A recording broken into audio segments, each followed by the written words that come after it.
Good morning, I am Yllana Lou M, Salmon, a BSed major in English.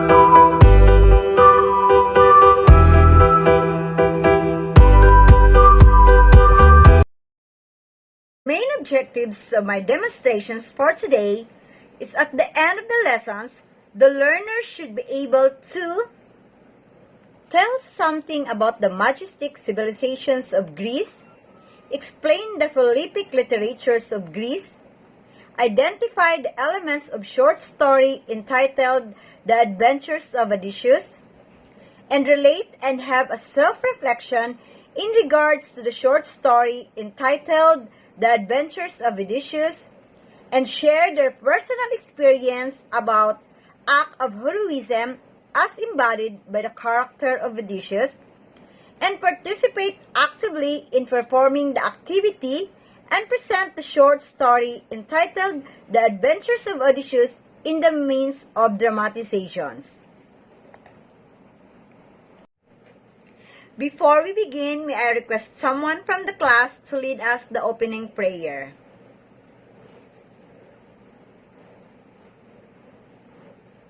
Good Holy Class, I am teacher Yllana Lou M, Salmon, and I'm your teacher for today. Are you ready? Okay, let me check your attendance first and say present if you are around. Are there any students who did not call? Okay, thank you.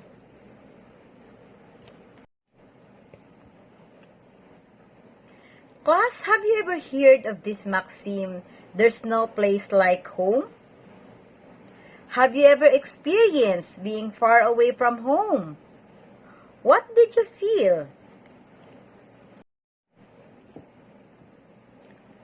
Yes, all of you are right. Class, today I am going to tell a short story about the hero who has been away from his family and his experience as he traveled homebound. It is entitled The Adventures of Odysseus by Homer. Class, I'll read the word first and repeat it afterwards. I'll use the words in a sentence and choose its synonyms from the pool of words, okay?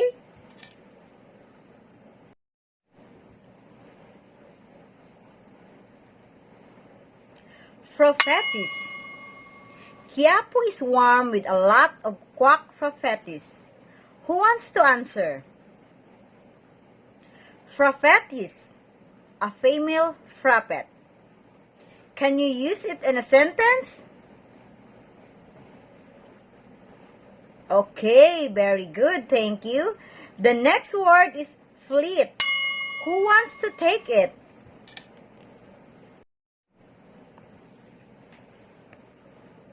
The Philippines was eventually sacked by the Spaniards.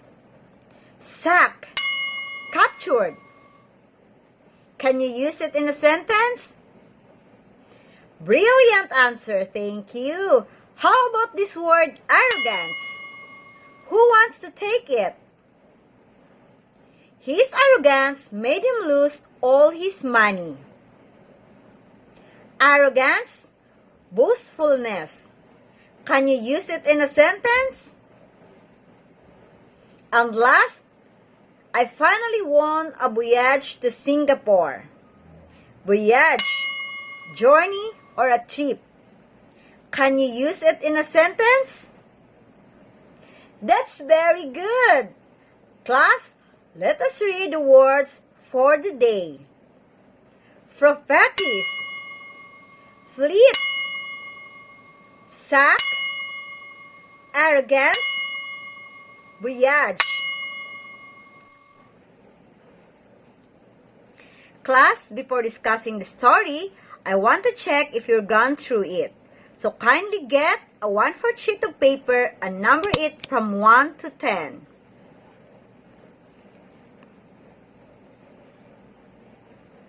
Pass your papers at the count of 10. All papers must be in my hands now.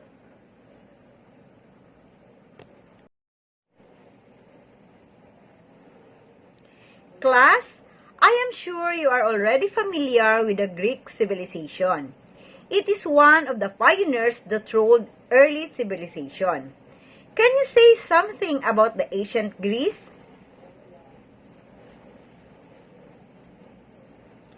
Yes, the Greek literature is one of the oldest yet popular literary resources that has ever made.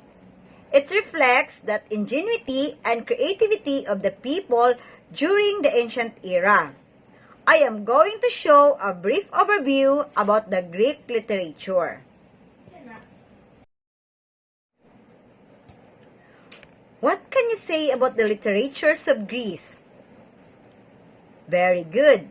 Now let's discuss the life of the author. Who would like to start? Thank you. How about his education and works? Who wants to answer? Very good. Thank you for your answers, class. Now let's identify the elements of a short story. Let's have first the characters. Class, there are ways of describing the characters of a story. The first one is through his or her physical appearance. It is the character's fat, muscled, with green eyes, the ebony hair, and it can also be through what the character thinks and feels and what others characters tell. Who would like to describe the first two characters? Very good. Thank you. How about the next two characters? Good job. Thank you. Who would like to take the two characters? Yes, thank you. And where did the story happen? Good, thank you. The story happened mainly at the sea in the Ithaca 10 years after the Trojan War. Class, let's talk about the plot. I see you have all observed the story is about an adventure of Odysseus. He has gone through different places because of the Poseidon and Athena's doing. I have here a map showing a trail Odysseus had passed before he eventually arrived in Ithaca. What we're going to do is group yourselves into 5. I will be giving you the stations and you have to make a dramatization in regard to what Odysseus had experienced on that place. Okay?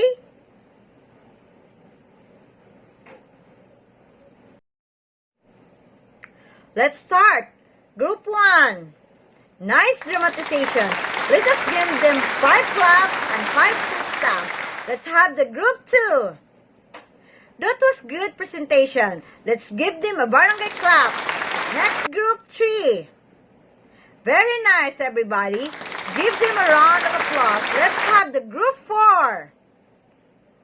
Great job. Let us give them the universal clap. Are you ready, group 5? Superb acting. Let's give them another barangay clap. Last but not the least, the group 6. Thank you for that, group 6. Everybody give them the big clap and the big stamp. Good presentation, guys. Give yourselves a round of applause. Thank you. Very good. Class, in short stories, we have just element called conflict. A conflict is the opposition of forces which ties one incident to another and makes the plot move. We have the 3 classifications. First, the man-to-man, where the main character is battling against the another character, the protagonist versus antagonist. Second, the man versus himself, where the main character is battling against an internal problem inside him. And the third one is the man versus nature, where the main character is battling against the forces of nature. So class, what do you think is the conflict of the story? Very good, thank you. Class, the story has portrayed Odysseus as a person who goes on amidst the trials. So what do you think does the story tell us? Nice answer, thank you. Who else wants to answer? Thank you, good realization. Class, we have to remember that an act of heroism and a valiant soul will always prevail and conquer everything that hinders you to be successful. So do you have an experiences where someone or something has got you away from being successful? Thank you for the sharing. Class, the story of Odysseus is one of the greatest novels ever written in the Greek literature. It is the mythological story.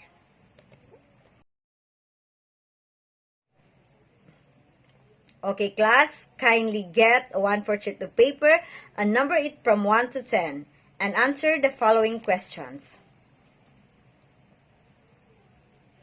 And for your assignment, in a 1/2 sheet of paper, write a reflection paper about the short story of the adventures of Odysseus. And that's all for today. Goodbye, class!